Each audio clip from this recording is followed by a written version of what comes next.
Pemerintah mengambil langkah dan kebijakan serius untuk menghentikan arus impor pakaian bekas yang dimanfaatkan menjadi bisnis thrifting. Presiden Joko Widodo pun menyebut jika impor pakaian bekas sangat mengganggu industri tekstil di Indonesia.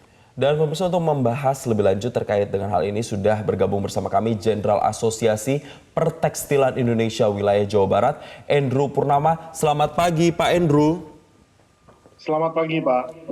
Ya, terima kasih telah bergabung Selamat Pagi Indonesia. Jadi kalau dikatakan memang industri impor pakaian bekas ini mengganggu UMKM dan industri tekstil, benarkah demikian di lapangan Pak Andrew? Ya, betul. Sedikit banyaknya memang cukup mengganggu Pak. Karena gini, untuk head to head dengan produk pakaian bekas impor ya Pak ya, gitu. Itu yang head to head itu kan sebetulnya IKM Pak, UMKM. Gitu, yang memproduksi pakaian baru dari lokal. Nah, kenapa bisa kita itu IKM-nya itu tidak balance ya? Karena gini Pak, sudah jelas dengan Permendag 40 tahun 2022 itu akan ada pelarangan impor barang bekas Pak dari negara-negara. Nah, kalau misalnya memang masih marak, masih bisa masuk ke Indonesia, sudah jelas itu pakai jalur yang ilegal. Yeah. Nah, untuk dari jalur ilegal tersebut, itu kan berarti mereka itu tidak membayar bea masuk, tidak ada PPN, tidak ada PPh dan lain sebagainya, Pak.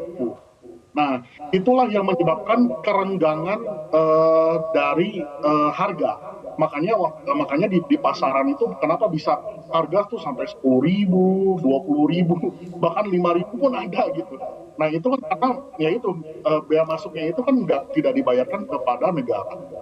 Ya, itu kan sebetulnya kerugian negara. Itu satu. Yang kedua, IKM kita nggak bisa sudah menjual harga HPP produk pun juga tidak bisa menyaingi barang bekas. Kenapa? Karena barang bekas impor itu kan hasil donasi Pak, gitu, hasil dari buangan dari negara-negara lain, yang otomatis kan mereka tidak mengeluarkan dana tanda kutip, ya anggapannya dari sana mereka untung jual 3.000 satu piece juga mereka masih untung karena HPP produksinya juga nol.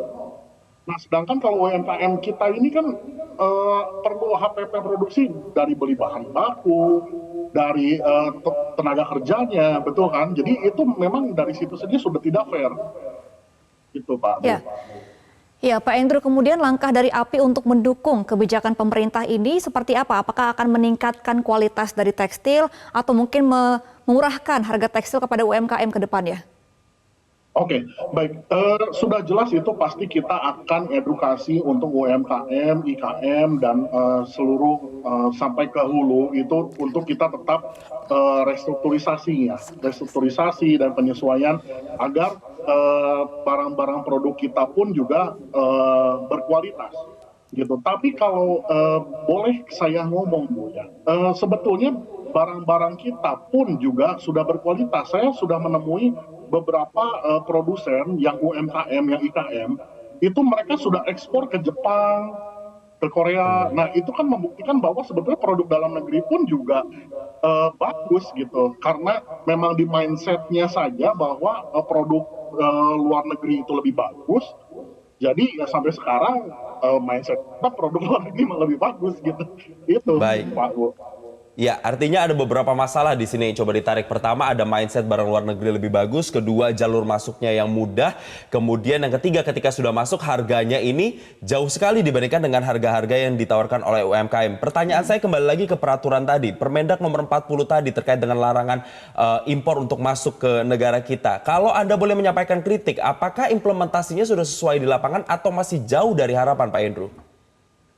Oke, kita justru sangat mengapresiasi Pak ya, untuk dari Pak Menteri Perdagangan, dari Bea Cukai, juga dari kepolisian sudah mulai untuk membantu menertibkan ya dari dan mensukseskan dari Permendag 40 tahun 2022 ini. Itu sangat luar biasa Pak. Kita mengapresiasi. Nah kita harapkan ke depannya memang akan banyak peraturan-peraturan yang memang untuk mendukung industri lokal yang terutama untuk IKM Pak, IKM, UMKM itu kan mereka yang sangat membutuhkan Pak ya untuk pekerjaan dan lain sebagainya gitu. Itu kita harapkan dari kementerian-kementerian pun juga ikut mendukung begitu Pak. Ya. Kalau untuk berbicara tekstil nih Pak Andrew, dari segi kualitas jika dibandingkan dengan luar negeri, apakah punya kita lebih kuat, mungkin seperti warnanya lebih bagus atau bahannya lebih kuat jika dibandingkan dengan yang impor-impor ilegal yang masuk ke Indonesia? Oke, baik. Itu sudah sangat jelas, Bu. Jadi seperti ini. Nah, memang nggak semua barang kita bisa produksi di dalam negeri ini. Ada yang barang-barang mungkin satu atau dua tidak bisa diproduksi di dalam negeri. Nah, akan tetapi mayoritas itu kan sebetulnya kita tuh sudah lebih bagus sebetulnya. Kenapa? Buktinya apa? Buktinya aja kita adalah negara eksportir itu yang terbanyak ke Amerika loh, Amerika dan Eropa. Baik. Itu kan sebetulnya sudah membuktikan bahwa sebetulnya industri tekstil kita tuh sangat sangat luar biasa bagus. Nah, Baik.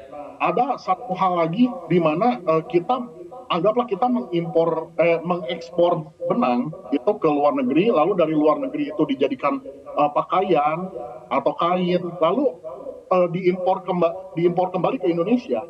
Nah, dan hasilnya kan sebetulnya itu kan benang dari kita gitu Pak. Ya, Baik. gitu kan sebetulnya itu dari produk kita juga gitu. Nah, tapi kan ya itu balik lagi ke mindset masyarakat itu terhadap barang lokal itu ya Ya. masih dipikirnya barang lokal itu nggak ada grade Baik. bagusnya gitu.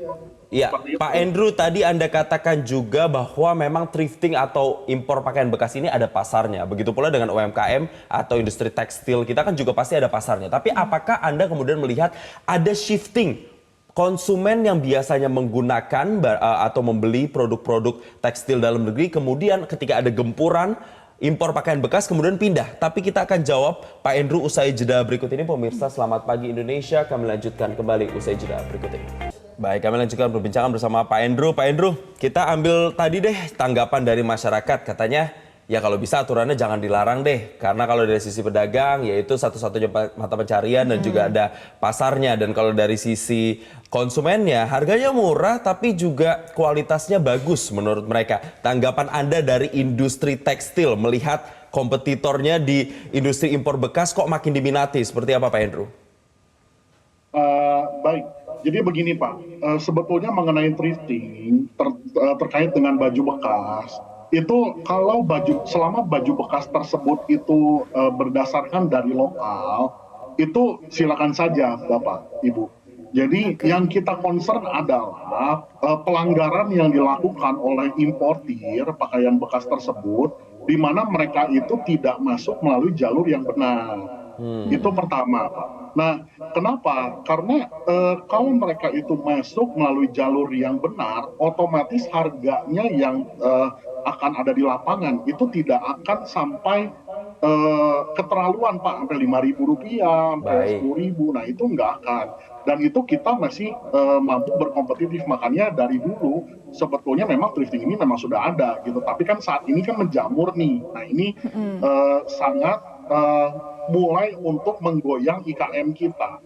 Baik. Gitu sih Pak. Artinya yang Anda kritisi adalah mekanisme jalur masuknya. Perkara nanti masyarakat memilih tetap untuk ada di sisi impor pakaian bekas, itu pilihan kembali ke masyarakat. Tapi lebih ke mekanismenya, begitu Pak Andrew ya? Betul.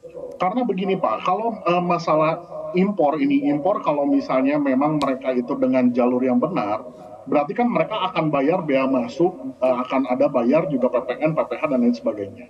Nah, Iya. itu kan sebetulnya akhirnya kos akhirnya itu UMKM dan IKM kita pun masih bisa ya mungkin beda-beda sedikit, mereka itu akan masyarakat itu akan berpikir apakah mau beli baju baru atau baju bekas seperti itu. Nah, kalau saat ini kan kalau memang terlalu jauh nih range-nya, itu kan akhirnya jadi ya mau nggak mau kita jual harga HPP pun juga nggak akan bisa melawan gitu Pak. Iya. Seperti Nah, itu. Pak Endro, kan tadi Pak Endro katakan bahwa memang bahan-bahan tekstil Indonesia kan nggak kalah saing sama luar negeri, sudah diekspor juga. Tapi kan memang yang berkendala adalah produksi Indonesia belum maksimal, sehingga mungkin banyak orang yang memilih untuk thrifting karena banyak model-model yang lebih baru daripada Indonesia. Nah, bagaimana cara memaksimalkan produksi Indonesia agar bisa menciptakan sesuatu barang yang sama kayak luar negeri punya, gitu? Baik, jadi begini Bu, terkait dengan industri tekstil kita memang kan beberapa tahun terakhir kita cukup terpukul dengan adanya pandemi COVID, lalu setelah pandemi COVID kita dihadapkan dengan perang yang berkepanjangan dari Ukraine dan Rusia ya, yang itu menyebabkan memang pasar pangsa ekspor kita tergerus dan pasar pangsa ekspor dunia pun juga menurun. Nah, akhirnya negara-negara pengeksportir di dunia itu mencari kemana mereka itu harus mengeluarkan barang, kan seperti itu. Nah, akhirnya tujuan utamanya itu akhirnya jadi ke Indonesia. Kenapa? Karena balik lagi negara Indonesia ini memang belum terlalu terampil dalam menetapkan non tarif barrier dan tarif barrier untuk Indonesia, untuk industri ini gitu, untuk sektor tekstil ini. Jadi itu yang menjadi problem utama akhirnya, jadi banjirlah barang-barang impor, terutama mungkin barang impor pakaian bekas gitu. Sebetulnya di sektor lain pun mungkin bukan hanya pakaian bekas ya Bapak Ibu. Jadi pakaian baru pun impor juga banyak gitu. Nah, itu yang akhirnya memukul kita. Seperti itu sih Bapak Ibu. Baik. Pak Endro melanjutkan pertanyaan saya tadi sebelum jeda. Kalau memang untuk thrifting dan UMKM dan industri tekstil itu kan masing-masing sudah punya pasarnya sebenarnya. Tapi di tengah gempuran dengan harga yang begitu rendah dan peminat yang begitu tinggi, ada tidak Anda melihat shifting atau pergeseran masyarakat yang biasa membeli produk UMKM atau produk tekstil dalam negeri kemudian berpindah ke thrifting? Dan kalaupun ada, sesignifikan apa shiftingnya itu Pak Endro? Oke, jelas ini ada shifting, pasti ada Pak. Karena gini, kalau dulu itu UMKM kita saat mau Lebaran, yang produksi pakaian lokal ya Bapak Ibu, itu mereka tuh cukup utilisasi itu mencapai mungkin 90% gitu. Jadi mereka itu cukup penuh Bapak Ibu gitu. Akan tetapi kemudian dengan tren thrifting ini yang sudah mulai menjamur ini, sampai saat ini kita mendapatkan laporan dari UKM dan UMKM ini mungkin utilisasi itu hanya sekitar 40-50%. Nah, itu kan sebetulnya ya akhirnya jadi mematikan UMKM kita sendiri. Seperti itu Bapak Ibu. Oke, Pak Endro, sejauh ini koordinasi yang dilakukan oleh pihak API kepada pemerintah dalam kebijakan ini seperti apa?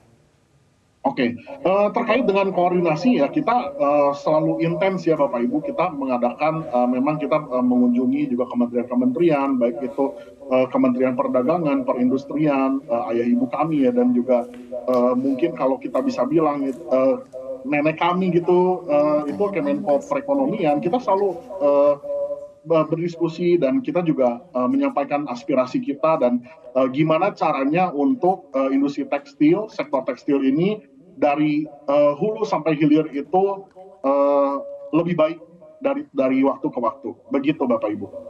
Baik. Pak Endro, terakhir kira-kira apa yang ingin disampaikan untuk kemudian bisa menciptakan ekosistem persaingan yang lebih sehat agar kemudian tekstil atau UMKM di Indonesia ini juga bisa kompetitif harganya di pasaran dan punya pasar juga yang lebih signifikan, Pak? Baik, ya. Jadi begini Bapak Ibu, kalau untuk perlu kita ketahui kalau misalnya produk-produk bekas yang branded, itu mereka itu tidak perlu tanda kutip sales untuk menjual hal tersebut. Nah, tapi kalau IKM dan UMKM kan otomatis masih membutuhkan lah tanda kutip begitu. Nah, otomatis dari situ pun juga sudah ada renggang. Nah, saya harapkan dengan ini ya kita lebih mencintai produk-produk dalam negeri, produk lokal, dan kita juga mendorong terus untuk pemerintah juga terkait dengan barang thrifting ini, bukan pedagang yang salah. Tapi yang salah itu adalah importirnya. Kenapa? Importirnya itu kan tidak memasukkan secara legal. Ya. Oke. Begitu. Nah, itu Baik. kan yang berarti potensi untuk kerugian negara tuh cukup luar biasa. Begitu. Baik. Nah, itu kita terus mendorong pemerintah untuk kita harus cari akarnya nih. Akarnya itu di Ya. mana? Nah, kalau akarnya sudah tercabut, otomatis pedagang-pedagang juga akan lebih paham, saya rasa, dan mereka juga saya rasa akan tidak keberatan kalau memang beralih ya, Ya. beralih dari Baik. menjual produk yang Betul. ilegal ini, gitu kan? Artinya memang kunci menciptakan ekosistem industri tekstil yang sehat di Indonesia salah satunya adalah kemudian memberikan penindakan tegas untuk jalur-jalur ilegal, terutama untuk impor pakaian bekas, mengingat di Indonesia ini juga banyak celah-celah atau dalam tanda kutip jalur tikus yang bisa ditempuh untuk bisa memasukkan barang-barang impor ini ke Indonesia. Terima kasih Sekjen API Wilayah Jawa Barat Andrew Purnama telah memberikan konfirmasinya bersama kami pagi ini di Selamat Pagi Indonesia.